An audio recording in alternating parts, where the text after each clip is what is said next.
What happens when an elderly loved one goes missing? Or if a child with autism wanders off? This is when Project Lifesaver comes into view.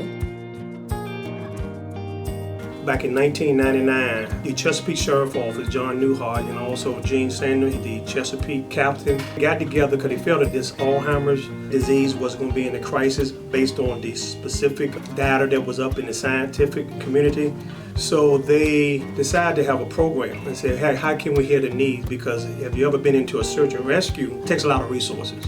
And so to cut down on resources with individuals that have Alzheimer's is they developed this program. What they've done now, since the program has grown since 1999, it has become international.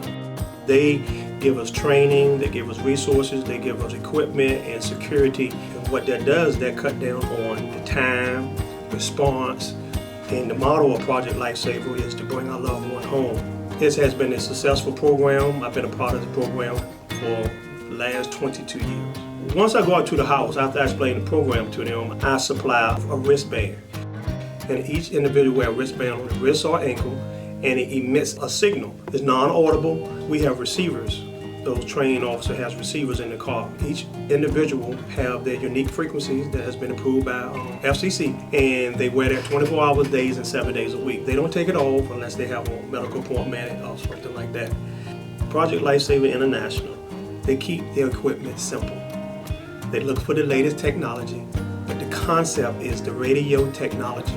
Because we found out that the radio technology works better than the GPS. And the reason why I'm saying that if you are in major cities like New York and Detroit, you get a lot of reflectability. A GPS just gives you a general, but a signal will give you a pinpoint. Once a child is wandering away, or elderly or anyone, once that dispatch phone call, 911, and say, hey, my father, my son has went away. And then the dispatcher will ask you a series of questions. And also keep in mind, when each one that I enroll in the program, I fill out a form, my database into Project Lifesaver database. That information profile sent to the dispatcher. So they put it in that CAD system. So when you call 911 for your house phone or whatever, it shows your address, it pops up the same way. How many Project Lifesaver calls does the department get? Well, we've been lucky on that. We have not gotten as many as part of the program. We get our runaway juvenile, but that's a separate thing. But as far as Project Lifesavers, the average it could be one, if that, because again, our caregiver does a great job in understanding, hey, that's their loved one. This is just an added to their tool belt. We may go several years and may not get a call because our caregivers knows what they're doing. Over 3,900 people were found according to their current website within the 30 minutes of time frame. This has been over 100% success rate. Time is of an essence. 30 minutes is the average time that someone takes to bring their loved one home. But it's over 3,900 some people. It's part of the whole Project Lifesaver International community. Several years ago, probably over 10, we had a young kid that was on Project Lifesaver in the southern part of the county. He got missing, mom called. We responded to the area, and as I was driving along, I saw the kid at the corner of this particular 258 and at the entrance of the road. So I would listen to the signal, but also I was visual at the time.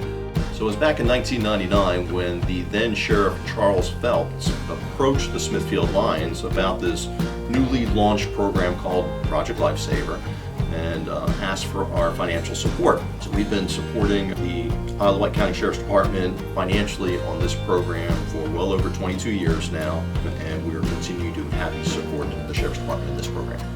And also, I would just like to add that this program started off, of course, you heard earlier in reference to Smithfield Lions Club. They was the forerunner. They took it and provided the necessary fund with two more nonprofit organizations. And as the years goes on, Sheriff Clark got elected by the citizens of this county, and he said he wanted to offer this program free of charge to every citizen in Isle of Wight County. If you know anyone who would like to be a part of this program, again, my name is Lieutenant Donnie Brown. Please reach out to the Isle of Wight County Sheriff Office, and our number is 757-357-2151. My number is 757-365-0632. Again, we offer this program for every citizen in Isle of Wight County free of charge. The Smithfield Lions Club. We serve.